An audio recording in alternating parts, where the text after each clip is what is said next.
Hey online sellers, I'm Justin Boggs, the co-founder and chief revenue officer of Marketplace Valet.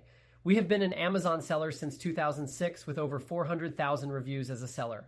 I'm here to help you learn about Amazon, solve problems, and answer common questions. Today's video is about how to use Amazon's product listing quality dashboard. Let's get into it. If you are following along from my screen, we're going to walk you through how to use Amazon's product listing quality dashboard. This tool is essential for ensuring that your listings are optimized and compliant with Amazon's guidelines, ultimately helping you improve your product visibility and sales. First, go to the inventory section in the burger menu and click on Manage All Inventory.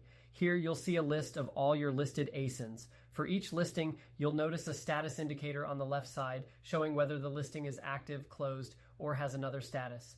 If any of your ASINs need improvement, you'll see an option labeled Improve Listing Quality right below the status indicator. Click on this option for the ASIN you want to improve.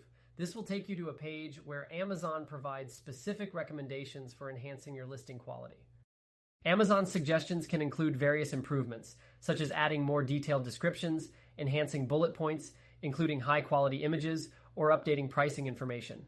Following these recommendations can significantly boost your listing's performance. Make sure to go through each recommendation carefully and make the necessary changes.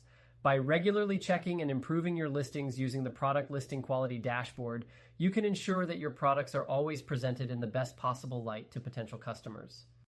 If you have any questions, feel free to check us out at marketplacevalet.com. Like and follow us for more helpful Amazon content. Thanks for watching this video.